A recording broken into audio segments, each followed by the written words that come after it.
समास ये class 10th Hindi का एक ऐसा विषय है जो छात्रों को समझने में कठिन लगता है,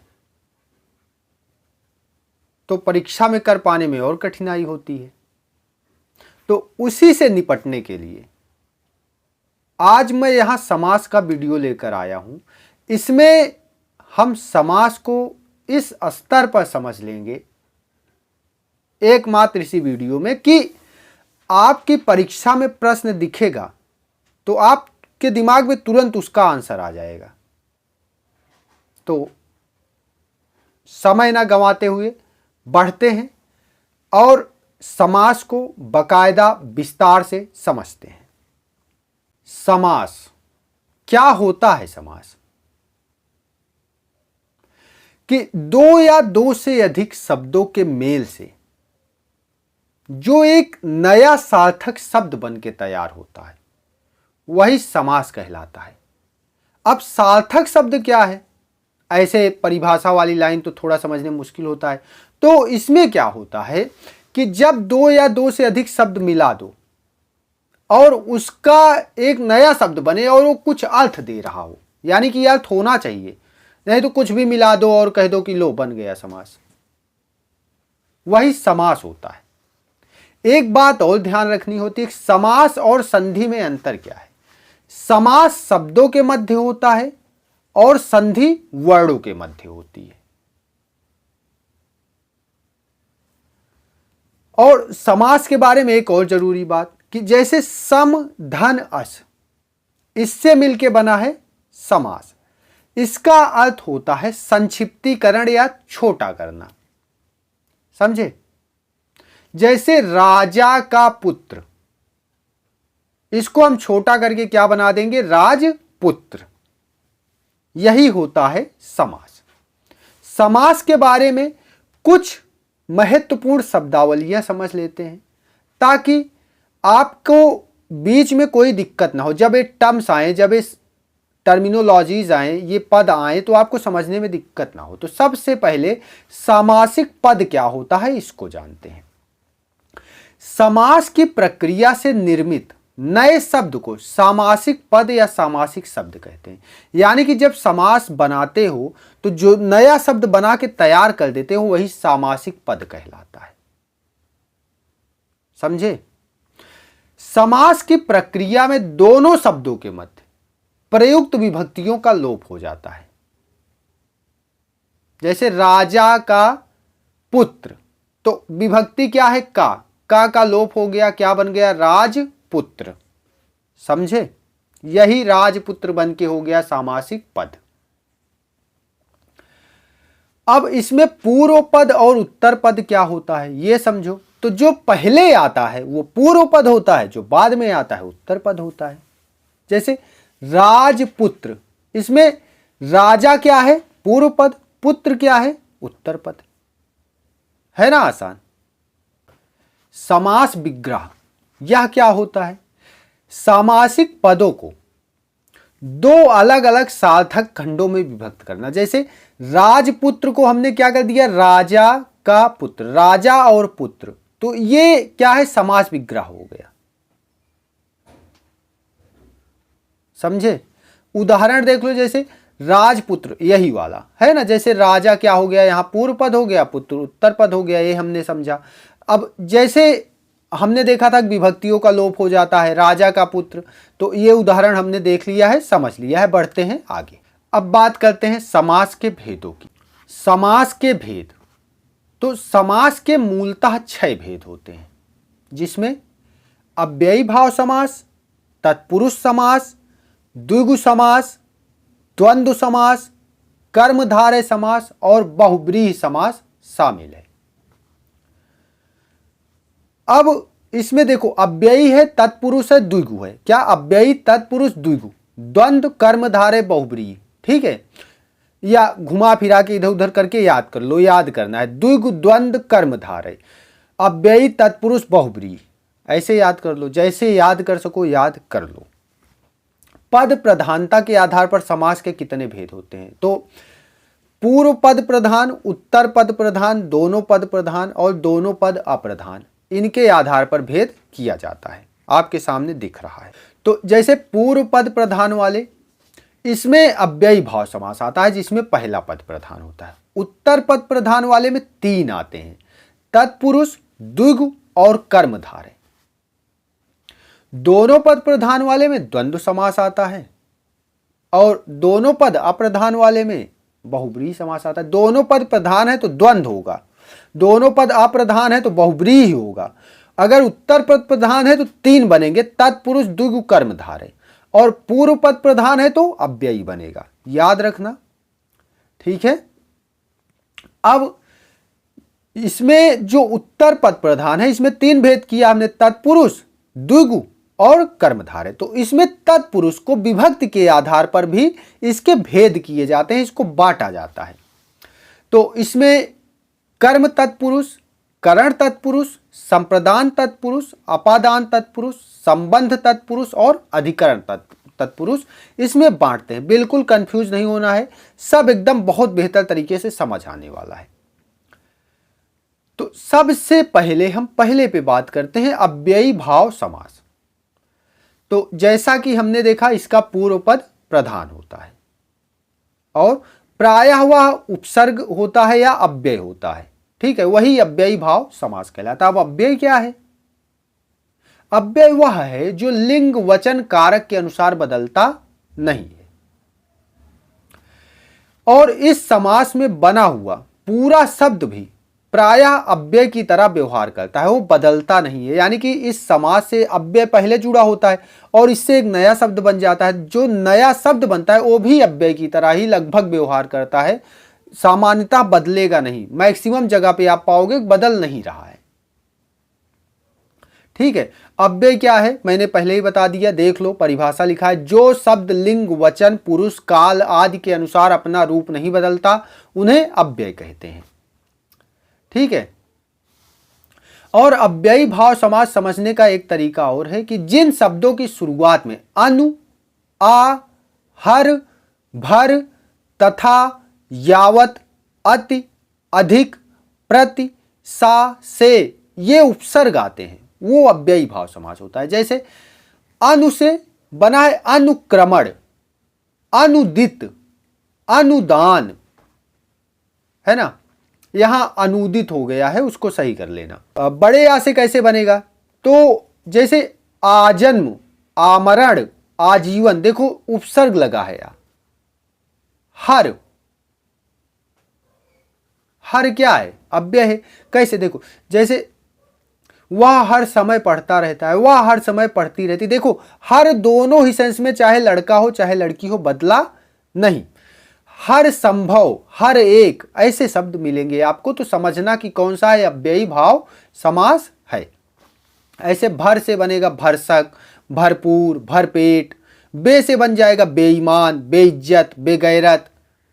सा से सपरिवार, सहित, सावधान। बाकी आपके सामने है, आप देख लीजिए। अति से अतिक्रमण, अत्याचार, अतिवादी, है ना। उसके बाद आगे चलते हैं तो तत्पुरुष समास है। तत्पुरुष समास क्या होता है? इसमें उत्तर पद प्रधान होता है ना। प्रधानता के आधार पर हमने देखा था ना, तत्पुरुष समास में उत्तर पद प्रधान होता है। और उत्तर पद प्रधान वाले में हमने कितने देखे थे? तो हमने 3 देखे थे, तत्पुरुष, द्विगु और कर्मधारय। तो अभी तत्पुरुष के बारे में हम बात करेंगे कि इसमें जो है उत्तर पद प्रधान होता है और दोनों शब्दों के मध्य प्रयुक्त विभक्ति चिन्हों का लोप हो जाता है। यानी कि जब समास बनाओगे तो विभक्ति चिन्ह जो है वो गायब हो जाएगा।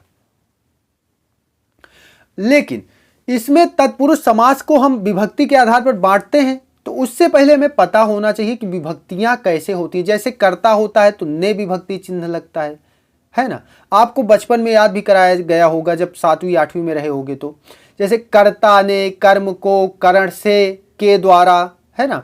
संप्रदान के लिए, को, अपादान से अलग होने पर, है ना। जैसे मैं घर से आ रहा हूं तो घर से अलग होके आ रहा हूं ना।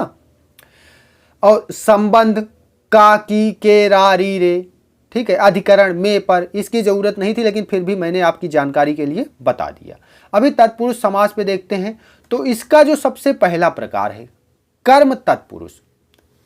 इसमें को विभक्ति होती है और इसी का लोप हो जाता है बनाते समय। जैसे यश को प्राप्त, ठीक है, यश प्राप्त। अभी यश प्राप्त शब्द दिखे और आपसे पूछ ले कौन सा समास है, बता देना कर्म तत्पुरुष समास है, ठीक है।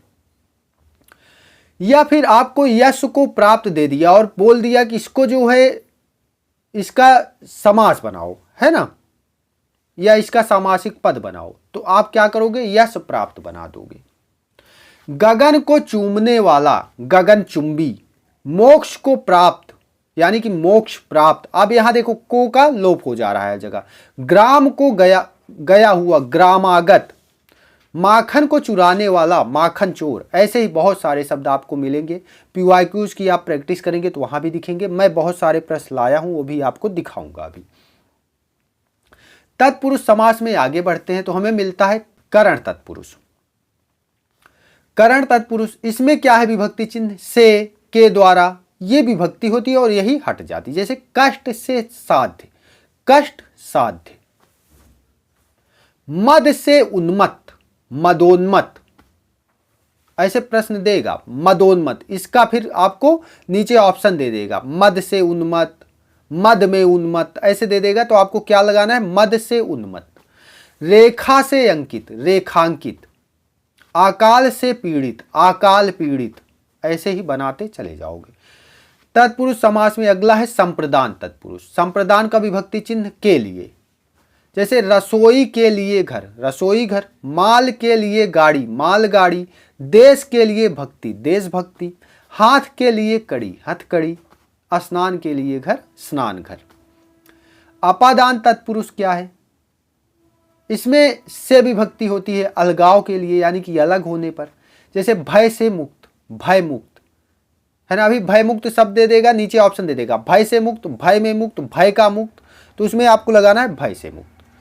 विद्या से हीन, विद्याहीन। रण से विमुख, रण विमुख। जन्म से अंधा, जन्मांध। लोक से परे, परलोक, है ना।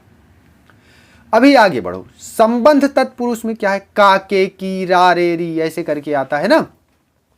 राष्ट्र का पति यानी कि राष्ट्रपति। दीन के बंधु, दीन बंधु। शिव का आलय, शिवालय।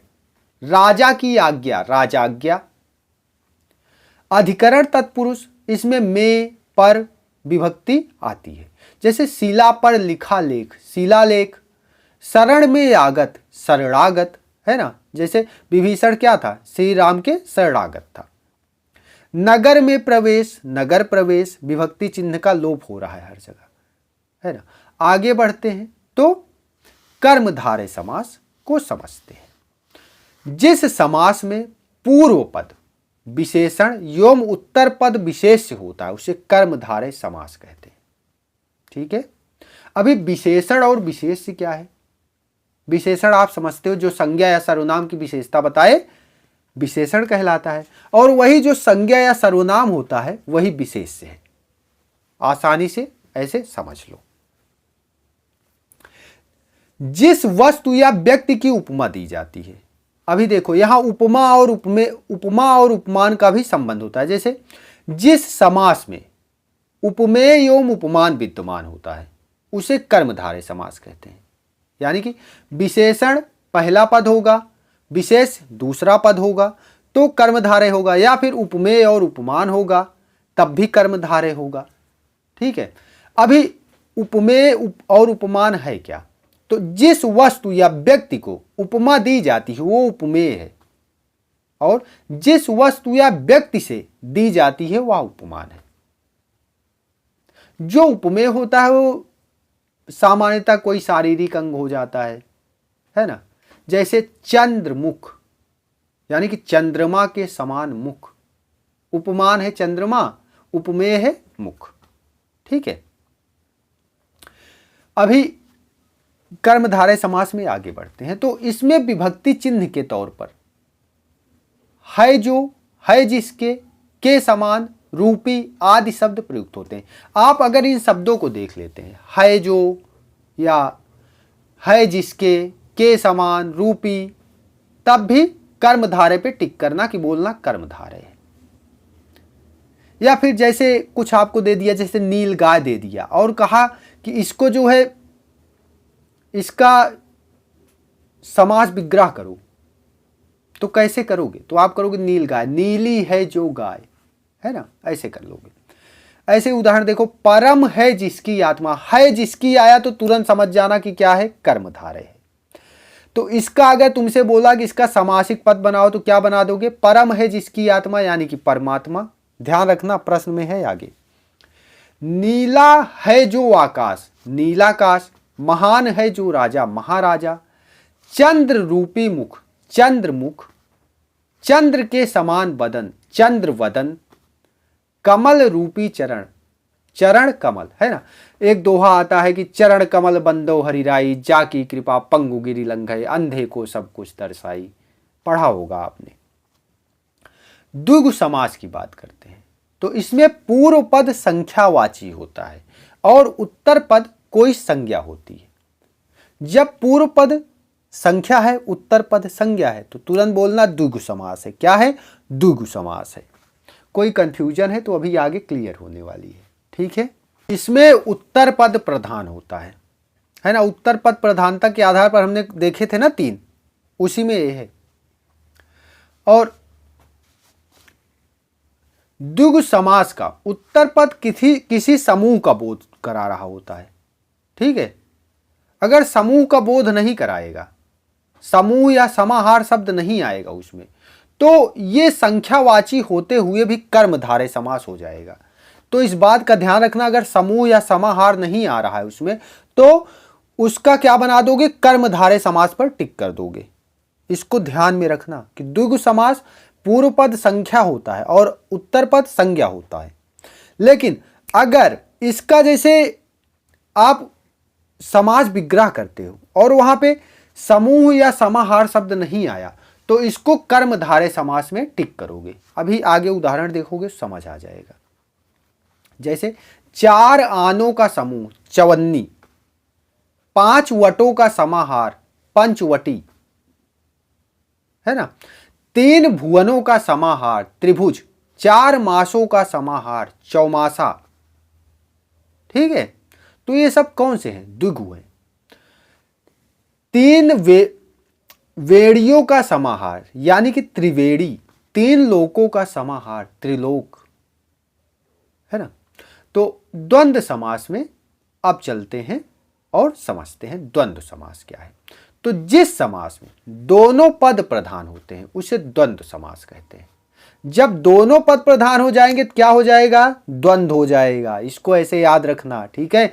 जैसे जब दो शक्तिशाली लोग आएंगे तो क्या होगा? द्वंद्व होगा, लड़ेंगे, लड़ जाएंगे, मारपीट कर डालेंगे, ऐसे याद कर लेना, ठीक है। जब 2 पद प्रधान हुए तो द्वंद्व होगा। जिस समास के दोनों पद प्रधान होते हैं वह द्वंद्व समास होता है।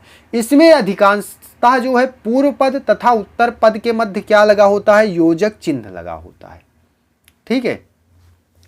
इसमें विभक्ति चिन्ह का प्रयोग और, अथवा, या के लिए किया जाता है। जो योजक चिन्ह लगाते हो किसके लिए? और, अथवा, या के लिए लगाते हो। और इसमें अधिकतर विलोम शब्दों का प्रयोग होता है। अधिकांशतः विलोम शब्द ही होंगे। जैसे दाल और चावल, अब और हटाओ, क्या लगा दो? दाल चावल। माता और पिता, माता पिता। अभी आपको माता पिता दे दिया और कहा कि इसका समास विग्रह करो, तो क्या करोगे? माता और पिता। या माता और पिता दे दिया, कहा इसका सामासिक पद बताओ, क्या बनाओगे? माता पिता। छोटा बड़ा, छोटा और बड़ा, देखो छोटा बड़ा विलोम भी है। राधा कृष्ण, राधा और कृष्ण। पूर्व पश्चिम, आगे पीछे, आगे और पीछे। गुण दोष, गुण और दोष, ऐसे ही बनाते जाओगे। आगे बढ़ते हैं बहुब्रीहि समास। तो बहुब्रीहि कब होगा? जब दोनों पद अप्रधान हो जाएंगे और किसी अन्य पद की प्रधानता दर्शाएंगे, ठीक है। इसमें अधिकतर पौराणिक नाम, पर्यायवाची शब्द या फिर योग रूढ़ शब्द आते हैं और इसमें विभक्ति चिन्ह के तौर पर है जो, अर्थात, है जिसके, अर्थात, ऐसे शब्द आते हैं।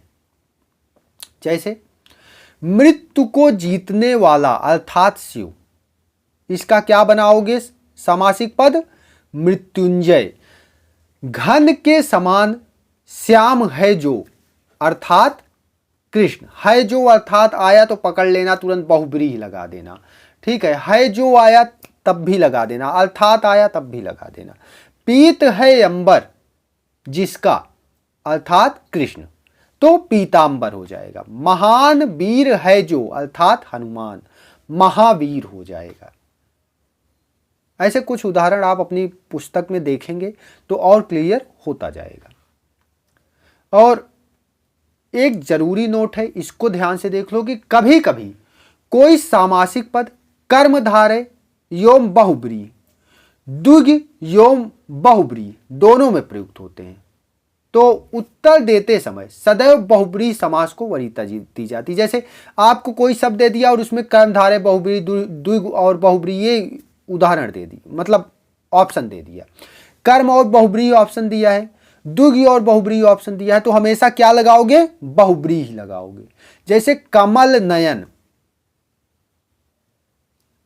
है ना, कमल के समान नयन, तो इसमें क्या लगाओगे? बहुब्रीहि लगाना, अगर दोनों ऑप्शन में है तो। अगर नहीं है तो अपना लगा लेना। दशानन, 10 हैं आनंद जिसके, तो इसमें चाहे तो द्विग लगाओ चाहे बहुब्रीहि लगाओ, लेकिन जब दोनों ऑप्शन में है तो बहुब्रीहि लगाना। समझ आई? ठीक है, आगे बढ़ते हैं। परीक्षा में पहचानोगे कैसे? कुछ ट्रिक्स हैं, इसको याद रख लो। जैसे और आए अगर तो द्वंद्व होगा, संख्या हो तो द्विग होगा, पहला पद हमने देखा था। गुण बताए तो कर्मधारय होगा, का की के उसमें छुपा हो तो तत्पुरुष होगा, और तीसरे पद का अर्थ दे यानी कि अन्य पद प्रधान हो तो बहुब्रीहि होगा, हमने देखा। अव्यय से शुरू हो तो अव्ययी भाव हो। अव्यय क्या होता है बताना, अभी बताया था। अभी देखो क्लास 10th में ऐसे कुछ आए हैं, देखो इसमें समास बताना है आपको। देखो आपकी स्क्रीन पे दिख रहा है, देखो इसमें पहला शब्द है महान है जो आत्मा, यानी कि महात्मा है ना। तो महात्मा का जब महान है जो आत्मा में आप तोड़ोगे तो आपको दिखेगा कि है जो आ रहा है, और है जो कहाँ आता था? कर्मधारय में, ऐसे पकड़ लेना है ना। अगला दूसरा देखो चतुर्भुज। अभी देखो आगे भुज है और आगे क्या है? संख्या है। तो जब संख्या होती थी कौन सा होता था? द्विगु समास होता था, है ना। आगे माता पिता, दोनों पद प्रधान है, माता और पिता, अभी हमने किया था। कौन सा होगा बताओ? जब दोनों पद प्रधान होते हैं तो क्या हो जाता है? द्वंद्व हो जाता है, याद रखना। वनवास, बताओ तत्पुरुष समास होगा। क्या होगा? तत्पुरुष समास होगा। और कौन सा तत्पुरुष होगा अगर पूछ लिया जाए तो? अधिकरण तत्पुरुष होगा। क्यों? क्योंकि देखो वनवास, वन में वास, में पर विभक्ति कहां आती है? अधिकरण में आती है ना। इतना डिटेल नहीं जाना है, फिर भी समझ के रखो। आगे देखो तो इस तरीके से और है आपके सामने, जैसे प्रतिदिन। प्रतिदिन क्या है? प्रति, ऐसा बताया था ना कि ऐसा जब उपसर्ग आता है तो क्या होता है? अव्ययी भाव होता है। दशानन, अब 10 हैं आनन जिसके, अब दशानन। अब देखो यहां पे बहुब्रीहि समास होगा, भले पहली संख्या है। क्यों? क्योंकि इसका अर्थ जो है कुछ और आ रहा है, इसमें तीसरा पद प्रधान हो जा रहा है, समझे। इसी तरीके से और है, देख लेना। जैसे अगला कह रहा है समास विग्रह कीजिए। राजपुत्र यानी कि राजा का पुत्र। दिन रात, दिन और रात दोनों पद प्रधान है, बताओ कौन सा है?